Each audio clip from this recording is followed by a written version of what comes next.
Anna. Hej, Rikke. Anna, du tjekkede ud i går. Det gjorde jeg. Hvordan har du det i dag? Ikke særlig godt. Det er trist at skulle forlade hotellet.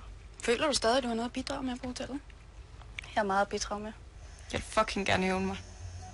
Virkelig. Anna, du gav jo den nye pige Michelle nogle gode råd i forbindelse med hendes hemmelige mission. Det kan være. Tror du, at det er nogle råd, som kan hjælpe hende? Det håber jeg da. Hvis hun klarer sin mission, så tjekker du ind på mit hotel igen. Det er rigtigt.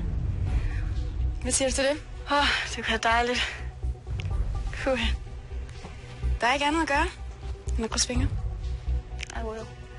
Vi ses, Anna. Ja, vi gør så.